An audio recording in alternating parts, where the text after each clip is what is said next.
I want to welcome you to SuperTalk Outdoors, where we celebrate every single Monday at lunchtime the world-class outdoors of the state of Mississippi because, as I say every week, we are the capital of the outdoors in America, but we have work to do to keep it that way. I want to thank you for joining us on the powerful SuperTalk Mississippi Radio Network or on SuperTalk TV at C Spire TV, or you might be watching the show on YouTube or Facebook or listening on your favorite podcast. It's February the 19th, 2024. I really want to thank you for joining us. The numbers, we're able to check numbers at our Facebook page. And I looked this morning, and the number of interactions and visits is up 500% since we started talking about some issues a couple of weeks ago. So I want to thank you for engaging. It's really important in Mississippi we have these conversations. I want to tell you, I hope you're having a great day. Nice little cool blast in Mississippi. This morning we had. I looked outside and there were a couple of ducks, a brown pelican and a white pelican, all in the same frame. It's just gorgeous here in coastal Mississippi right now. I know that's the case all across Mississippi. The hot air will be here before we know it, that's for sure. But for me, it means we're headed offshore. So looking forward to that. Hey, I got a note from a listener. He asked me, since the recent shows was causing a lot of heavy lifting as it relates to the commission, he said, why are you doing this show in retirement? Well, I thought that was actually a really good question. It's something I think about a lot. But I have to say that I care deeply about Mississippi. I know that you do too, those of you who are listening to this show. I really love this state, and I want to keep it the capital of the outdoors. So when I think about it myself, I don't know if I can find words to express how much I care about this. And so, again, I love hunting and fishing with my family. I spend a lot of time in the outdoors with them. And I find myself in this moment with this independent voice, something that I really cherish. I'm humbled and honored to be working for a company like SuperTalk Mississippi, like the powerful SuperTalk Mississippi, with their full support.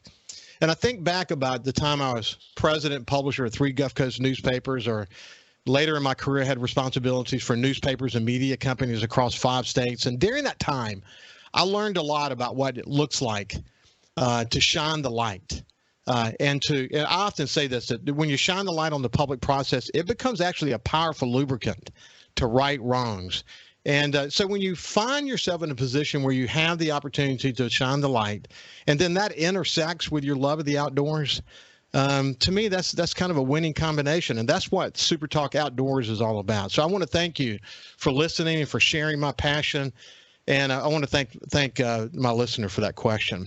Hey, so we've got a lot to talk about today, but before we go any further, I want to bring my guest in, Lake Pickle. You know him from Primos Hunting. He's also involved in OnX Hunt and open season properties. There's no telling what else he's involved in. He's fresh back from the National Wild Turkey Federation annual meeting, which by all accounts was a huge success this year.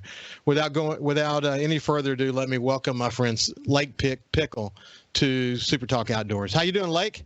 And I'm doing fantastic. Like I was telling you leading up to this, you talk to so many turkey hunters over a weekend that long, your voice goes out on you. So I didn't know if I would be whispering to you or talking to you today, but we're doing all right. It was a great weekend, fun show. It's always fun to, surround yourself with people of similar minds and similar affinities. And it was a great show. Hey, I tell you what I did see is I saw that the bill got passed, the public trust doctrine in the House of Representatives, and that is fantastic news, to say the least. Yeah, I talked about it last week, and also posted about it at SuperTalk Outdoors. But it passed 117, I think, to nothing, 117 to nothing in the House of Representatives. But essentially, what it does, I talk about the North American wildlife model all the time, but it's going to create a solidified statute, legislation that makes the legal principle that wildlife belongs to the people. Is going to galvanize that into Mississippi law. So we wouldn't necessarily need that. I think we already had enough that said the wildlife belongs to the people. But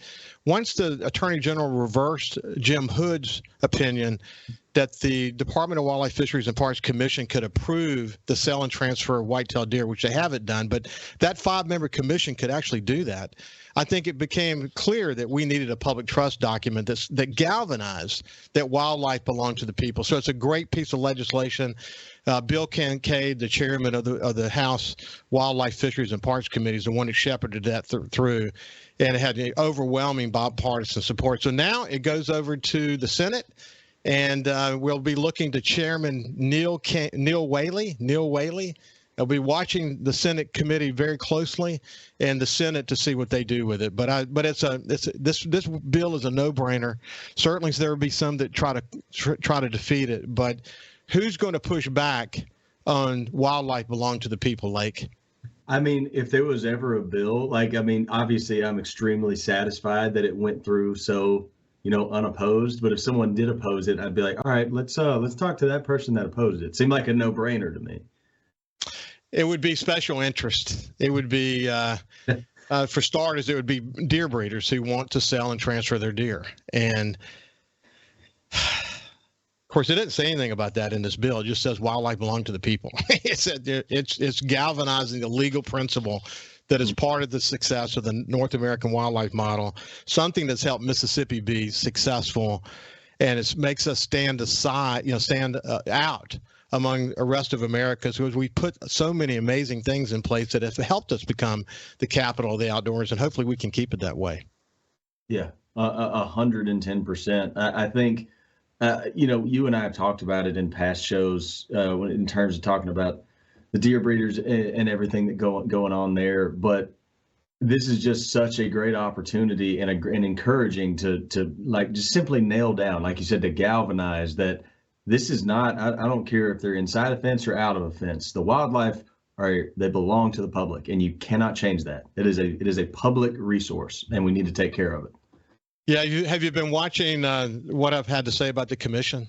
I tell you one thing, other than obviously I've loved the chance to get to come on the show, but other than just coming on it, I listen to this show regularly because you do an extremely good job of making me realize, I'm like, I need to be more aware about this stuff, because there's stuff going on under my own nose, so to speak, in my state, which I care about very deeply, especially in terms of their wildlife resources and their natural resources. And I'm like, man, like some of the things that you shined the light on, so to speak, I've been baffled by it, but as a result of it, I've been paying very close attention, the issues around the commission and the qualifications. Hey, so like one of the things I think, and I've got a piece, an opinion piece that I write that will be published at 1:00 today, at supertalk.fm or at the SuperTalk Facebook pages all across the state of Mississippi. But it's an opinion piece that talks about how too much of the work of the commission is often sort of out of sight, out of mind. And the other thing that I point out is that the 5-member commission has to be more transparent with their business and more open to public scrutiny. So I think too much, first of all, that has to do with the public trust, which I talk about all the time.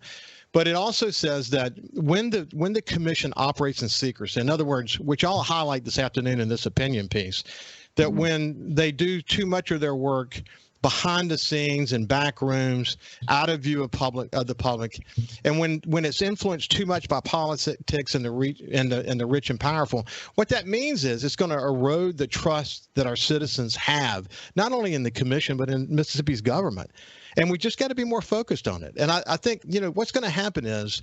And again, I write a long piece about this to educate people about sunshine laws and open meeting laws, et cetera, because I was a former publisher. I know those laws extremely well. But it's going to turn out that formal complaints and even litigation and more important, really, to me, is further degradation of the public trust. And here's my goal.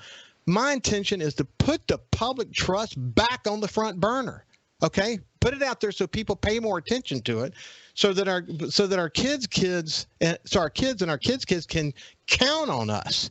They got to be able to count on us, buddy. They're doing generational work, and some of the decisions that they're making, especially around things like CWD, are incredibly important to our kids. Yeah, to me, it's so like if you were to really just take up on a base level what you're asking to do, like to just okay, what are you asking for? To like really okay, make this more open, make the public where they're widely more aware of it. Don't meet in secrecy.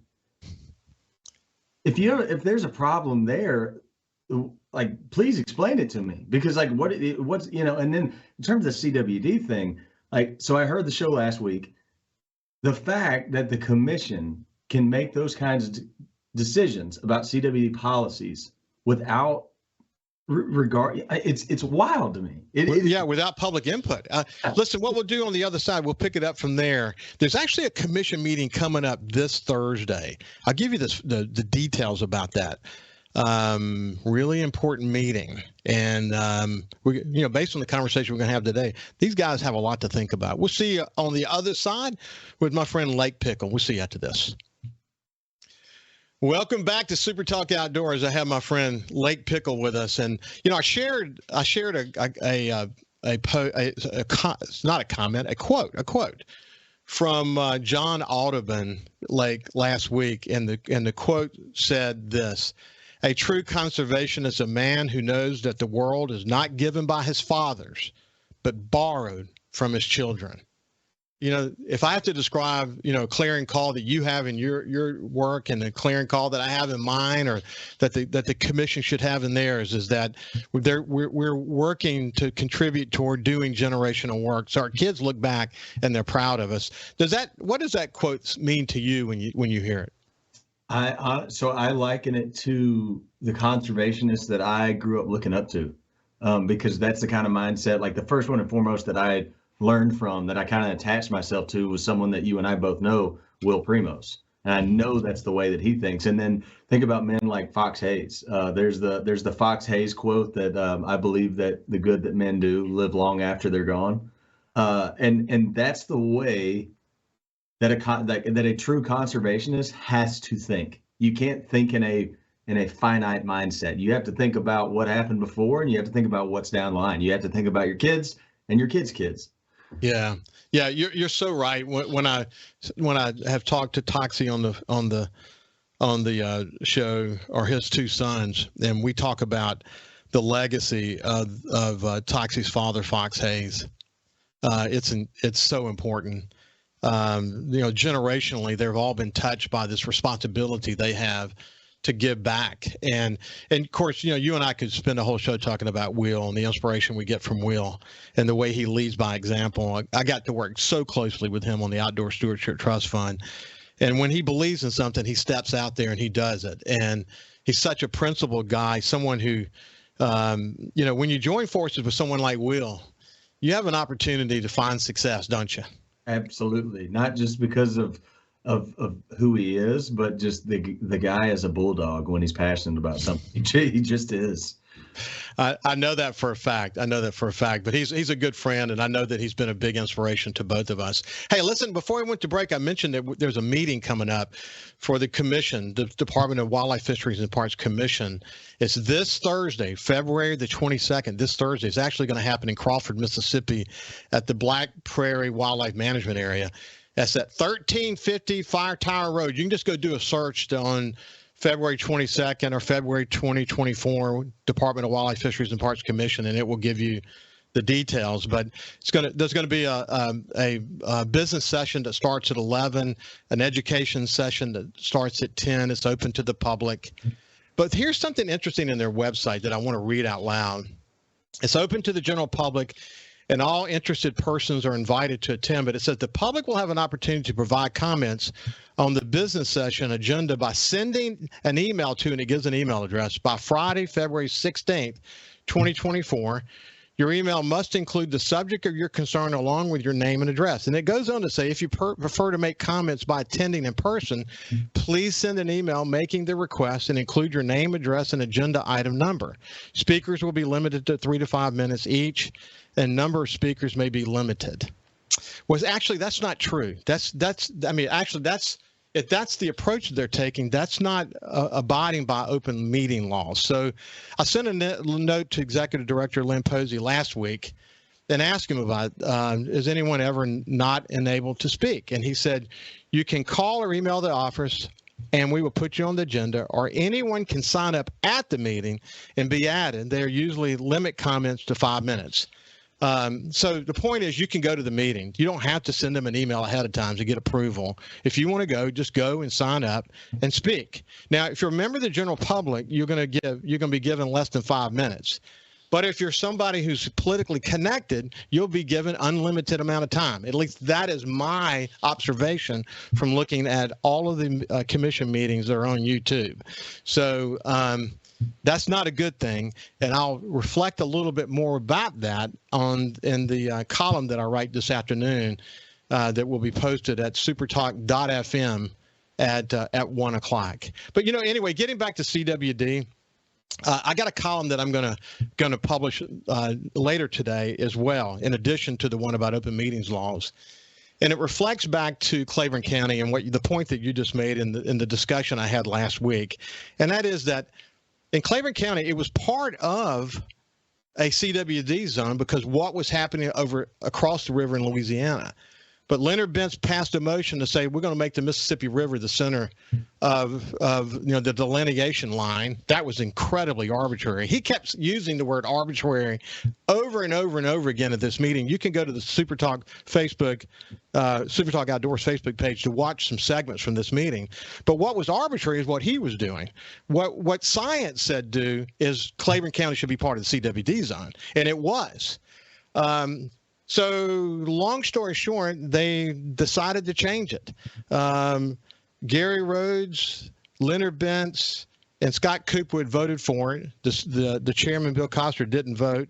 And Billy Munger, who made an impassioned plea not to do this, voted against it, and it passed. And so CWD was taken out of the zone. Then in the summer of this past year, CWD prions were found in a scrape. Crickets from the commission, and then of course we get a positive test, but one. And so what I'm hearing is they're beginning to say, gosh, that positive test is really causing some conversations about what we should do about CWD going forward. And my response to that is, what about what is happening in Benton County that's already met a CWD threshold? What about what's happening in Benton County didn't already get your attention? I mean, you have a disaster in the making already in the state. You're going to tell me that one CWD test has got your attention? Well, the only reason it's got your attention is because you took it out of the CWD zone without public comment and without relying on what your biologist said. So look, the past is the past. The opportunity now is to fix this. But it makes me crazy thinking about it. Lake, what do you think about all this? It makes me mad. It makes me mad. It really does. I would love the opportunity to talk to Mr. Bentz and the other two commissioners that voted in favor of this. And I completely agree, Ricky. I mean, it is the past. I mean, we have to look at it now. But from perspective of these gentlemen continuing to be on the commission for some time, I would just want to beg, please explain to me your decision here. Please, because there were clear indicators of what needed to happen. There were clear ways that we could have avoided this, but we didn't. And now we're here. We have to deal with the situation now, but please explain to me why you did that and why you took no input from the public that affected a resource that belongs to the public. And now that affects you, that affects me, that affects every citizen in this state, whether they hunt or not. Whether they hunt or not, because the hunting and outdoor and fishing and outdoors economy, as I pointed out last year, is a multi-billion-dollar. Listen, dude, small towns across the state, all of us depend on that economic piece thriving. And five member commission where there are no qualifications. The fact that they enjoy the outdoors is the only qualification, but there are no qualifications. So 3 of the 5 can vote on something and change the course of history for wildlife management in our state generationally. And that's one of the reasons why there's some discussion in the legislature this year. I pray that a bill gets out that either increases the number of commissioners or causes a debate about what should the role of the commission be. Should we have qualifications on the 5 that are there now? We've got to have this conversation, because if we don't, we're gonna regret it. We really are going to regret it. But my friend, here's the thing: it's like, not only can they change the course of history, they already did. Yeah. Oh, they did. They already did. And like I said, I am 100% on board with, we need to focus more on how we're going to move forward in the future to make sure something like this doesn't happen again, that we can improve on. But we need to look at what just happened and look at that and be like, and this is what can happen when you don't pay attention to the science, when you don't listen to people that know what they're doing and know the subject matter. Okay, so some people say CWD's always been here, it's always going to be here, and blah, blah, blah. You know what? The truth is, it's spreading across America right now. It hasn't always been here. And here's the reality. It's deadly, 100% fatal if a deer gets it. And you ask any property owner in Benton County what they think about CWD, and what they're going to tell you is that it has virtually wiped out older class deer. So the 160-inch deer that I had the opportunity to kill this year, my biggest deer ever, if we don't pay attention, other people are not going to have that opportunity. Hey, when we get back on the other side, we're going to continue this critical conversation that we're having. And it's going to speak to the corn culture in Mississippi, and something our commissioners are going to have to grapple with. When we come back on the other side, we'll continue our conversation with Lake Pickle. Welcome back to Super Talk Outdoors. I have my friend Lake Pickle with us today. You know him from Primos, or maybe you know him from Onyx Hunt, or maybe you know him from Open Seasons Properties. He's kind of an entrepreneur. And he's been involved in the Primos Truth About Hunting podcast in the past. And you know, I look forward to big things from Lake as we go forward. We're going to have him on the show more often, because he's a young guy who's passionate about conservation in Mississippi, and he learned from the best. Hey, when we went to break, though, we were talking about CWD. And it is amazing that one positive test in Claiborne County might get some attention of commissioners, when we already had a case for action coming out of other counties in Mississippi, especially places like Benton County. And I was mentioning that, you know, CWD has not always been here. It's spreading across America. Our only tool is containment. We have to, everything we do is within the guise of trying to contain the disease. And can you do that? You can't eradicate it, but you can certainly contain it. So if you really want to learn more, there's 2 things I want to ask you to do. First of all, go study Illinois versus Wisconsin. Wisconsin did it more like Mississippi's doing it, and see what the output is. And then go study Illinois and see what they've done, and I think you'll find a tremendous contrast between those 2.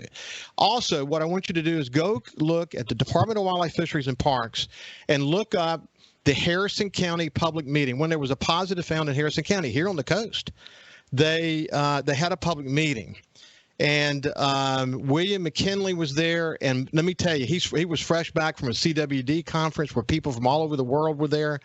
And his presentation is incredible. It's rock solid. So if you have any doubt in your mind, go to that meeting with an open mind. Listen, I know this for a fact. There were hunters from all over coastal Mississippi that went to that meeting ready to pounce on those guys. And William McKinley knew it, because Harrison County was going to be put in the CWD zone. But when they got there and they heard the presentation, you should have heard the public questions. It was incredible. They went from, some of them went from, I'm gonna tell them, to holy mackerel, this is serious. And their questions were incredible. It was a really, really good public meeting. Watch the public meeting. I think you'll come to the conclusion that for sure this is a problem. And then if you have any questions about the sell and transfer of whitetail deer, go look at what's happened in Texas. The most recent announcements in Texas were inside deer pens. Counties that didn't have CWD before had it transferred into those counties because they allowed the sale and transfer of deer. Man, Mississippi, we got something to protect, guys. We got something to protect. Help us protect it. I'm so passionate about this subject. Like, what more can we say? We can say that, if anything, like you said, go educate yourself, like I had to do, because when it comes, CWD is such a hot topic item in this space that you hear so many different things. And so even to the point, for your own mental fortitude, go and look for yourself, because I promise you, if you go and look for yourself from from real sources, real science, real data. You will hear what Ricky, what you were sharing there, and what you're talking about, Mr. McKinley presented. These are not opinions. These are not things that we just think that we should do. These are based off of research and things that actually happen, data, facts. Yeah. You know, hey, listen, some of the most important white-tailed deer research in the world is happening at Mississippi State with Steve Damaris and Bronson Strickland.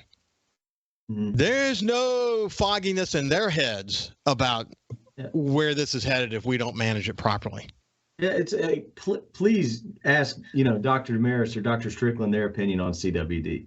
Please ask them their opinion on baiting and corn feeders and corn culture. Please ask them. No one's making this up. Well, listen, the corn culture is a major problem in this state, and I know that someone said to me, well, commissioners have a tough decision to make. 50% of the people are for corning and 50% of the people are against it. It's a tough decision. Well, as a former publisher and a former CEO of a company, I know that there are going to be tough decisions when you've been put in a role that affects other people. But here's the choice.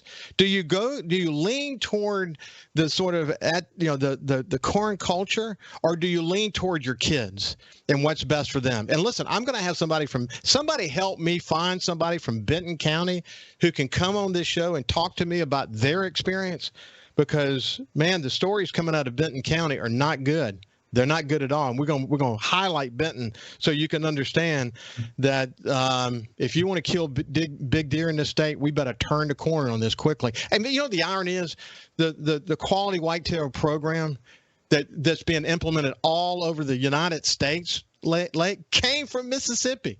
Mm-hmm. We're the birthplace of that incredible program.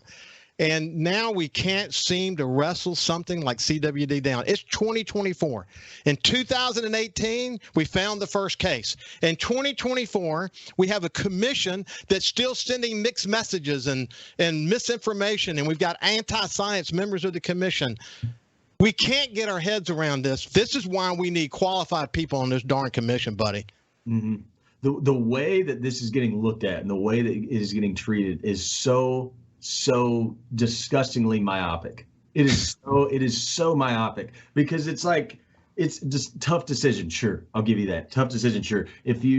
But there's a difference between what is right and what is easy. And we can't keep picking the easy one. We can't keep picking what benefits us right now. We cannot do that. You're going to watch the entire resource go away if you continue to act the way that they've been acting so far and make decisions like that. Robbie Kroger from Blood Origins on this show said that it could be the anchor that sinks hunting in America. Listen to me. That's how serious this is. We better pay attention. So I'm telling you, man, I got notes from people saying, "Oh, it's always going to be there, whatever," And I hear certain commissioners saying at private meetings, "Oh, it's just survival of the fittest, just survival of the fittest." We got so much work to do. Anyway, yeah, you can tell I'm passionate about it. I hope you're passionate about it. Hey, I want to encourage you to go to this meeting. If you live anywhere near the Black Perry Wildlife Management Area, at 1350 Fire Tower Road in Crawford, Mississippi, go to that meeting. If you can't make it to the educational meeting at 10, go there for the business session at 11 and let them know how you feel. We've got to get, what the problem is, they don't hear the uproar. They don't hear the outrage. And so when you don't have outrage, they can continue to sort of do things in a vacuum, out of the public, out of the public square. And we get this. So SuperTalk Outdoors is about the intersection between shining the light and loving the outdoors, and I'm proud to be here. And listen, Lake, I appreciate you willing to sort of put a stake in the dirt about this stuff. It's something that I care very deeply about, and that's why I do it. And someone has to speak up about this, and you're doing an incredible job here, and I will do whatever in the world I can do to help you. There's at 1 o'clock today, we're going to post at supertalk.fm an opinion piece from me that gives you a complete view into open meeting laws in Mississippi and how I believe the commission is breaking the law. And then later today, another piece about CWD and sort of reviews what we said last week on the show, but it really urges the commission to take action. I really appreciate Lake willing to have that conversation with me. So, Lake, coming back to your world, man, how you doing? Yeah, if we change it, I'm doing great. I mean, I'm, like I said, talking about Mississippi being the capital of the outdoors. There's a lot of things that I agree with there, and there's a lot of reasons I think that that's true. But my favorite part of my favorite reason for believing that's true is right around the corner. I'm a spring turkey guy through and through. I love a lot of it, but spring turkey is always my favorite, and we're breaths away from it here. Oh, isn't that true? I love to talk about Will's been on the show several times, but the way he talks about turkey hunting, about, when he is in the outdoors and he can hear the gobble, and he's, the spring day, it's a spring morning and the sun's coming up. And he literally discusses it like he doesn't actually have to do a prayer in that moment. He says he's in a prayer. What a beautiful way to talk about it. You hear guys like Will, and you get them talking about turkey hunting. There is it's going to sound like I'm, exaggerating, but there's a romance tone to it. There really is. There is a love for it that cannot be overstated, and that's how I feel about it. I've been so entrenched in it my entire life, and I plan to be for however long my life is after this, but I plan to be entrenched in it for as long as I can. Man, hey, by the way, not to shift the conversation back, but the whole notion of corn feeders and turkey season is a really important conversation, isn't it? So you were talking about Robbie Kroger earlier. Robbie Kroger's a dear friend. Robbie Kroger was a professor of mine when he was at Mississippi State, and one of the things he taught me is you can never just do one thing. So this doesn't, the whole corning culture doesn't just affect deer hunting. It doesn't just affect CWD. It spreads over very strongly to wild turkeys. And why don't we do this on the other side? You can talk about how, and then I want to just get some of the headlines from the National Wild Turkey Federation meeting that you just returned from. When we come back, we'll continue our conversation with Lake Pickle. Perfect. Welcome back to SuperTalk Outdoors. What a day it is on this show. Man, the intersection between sunshine on a beautiful morning to go hunting or fishing. There's a difference between the two kinds of sunshine, that is for sure. Hey, we have my friend Lake Pickle with us. And before we went to break, we're talking about, we didn't mean to kind of revert back, but just real quick, I'll let him finish the point that corn feeders and turkey season don't go hand in hand unless you're illegally baiting. So what's your thoughts on that, Lake? So to kind of put myself on the chopping block a little bit at first, when the whole corn feeder thing first came into place, it was for deer hunting, in terms of deer hunting. And to be honest, like I said, own self on the chopping block, I wasn't for it. I was against it. I was completely indifferent. And I regret feeling that way now. When it first caught my attention, because again, I'm a turkey guy through and through, I started noticing, when corn feeders became more accessible, they were more in the woods because the laws stated it so. And so what bothered me, what started me to dig into it, is because now we had corn feeders that were left out during the spring. And regardless of what people said they were doing, they were 100% feeding turkeys. I know that from anecdotal examples from several people. And there were people that were shooting turkeys under feeders, on the way to feeders, that were never killing turkeys before. And as a turkey hunter, that bothered me. So I started to dig into it. But what I found is, honestly, that's not the biggest problem. It is a problem, but it's not the biggest problem. And so Jordan Blissett and myself, when we were on the Speak the Language podcast, we interviewed two biologists, a guy named Marcus Lashley, who actually did a stint of time at Mississippi State University, now works at the University of Florida. And then we also interviewed a guy named Dr. Will Goolsby, works at University of Auburn now.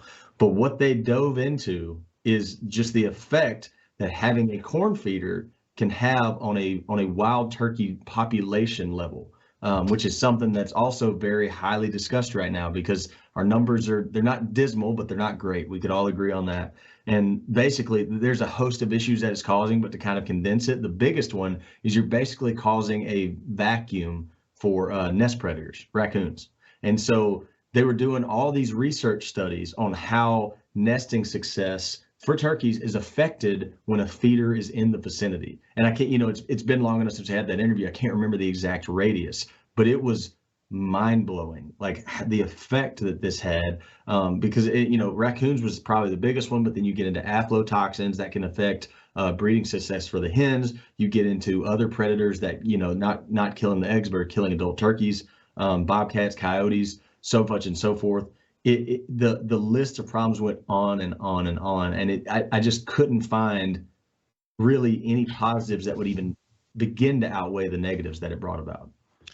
We can't say the Capitol outdoor if we don't make tough decisions. That is for sure. The National Wild Turkey Federation, man, I saw posts from Cuz and you guys and the Primos group and so many others. I mean, it was a big time success, wasn't it?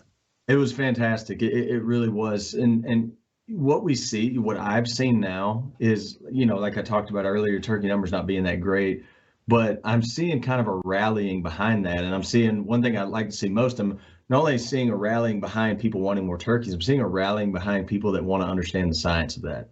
There were people, there's a friend of mine, he has a brand called Panola Productions, but he was selling t-shirts and stickers that was a drip torch. He's pumping prescribed burning, and if we could list out the benefits of prescribed burning, go on and on and on, not just for turkeys, but for quail, for deer. But you're seeing kind of a push behind really trying to understand what people can do from a landowner level, because Mississippi's over 90% private land, and so if we're going to see a positive impact on turkeys on a statewide scale, it's going to have to happen on private land, and it's really encouraging to see that.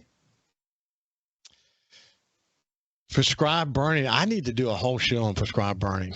I really do. And we've talked about it in bits and pieces. Brad has talked about it. You and I have had some offline conversations about it. Other guests and I have had conversations, guests from the Department of Wildlife, Fisheries, and Parks. But the impact on that on wildlife is so positive, man. I just think we got to do a better job. One of the things, somebody ought to go about creating a fund within the Outdoor Stewardship Trust Fund that incents landowners to do this. Yeah. Maybe that'd be a good program for the Department of Wildlife, Fisheries, and Parks to start, or some organization. But we need to talk more about it, don't we? Yeah, I'm part of a game bird weekend that's coming up this Friday and Saturday through Mississippi State and Mississippi Department of Wildlife, Fisheries, and Parks. And Saturday, I think they may have sold all the tickets already. Honestly, I'm not sure. But we're taking those folks out to a property, and they're doing it's a whole game bird management, like teaching people what they can actually do on their property. But part of that is burning. People are going to have drip torches in their hands. That's so cool. That's really cool. Hey, listen, Leg, you are the best, man. I appreciate you. We'll keep our focus on bringing the sunshine in and let people, get the education. Those who want to get an education, it's all the facts are there. You just got to do some homework and listen to this show and listen to what Lake has to say. And, we'll keep Mississippi the capital of the outdoors. God bless you, my friend. Thank you. And thank you for having me on. And thank you for waving the flag that you're waving. You bet, my friend. You bet. Hey, listen, have a great day and stay safe when you're in the outdoors. Always keep safety first. We'll see you next week.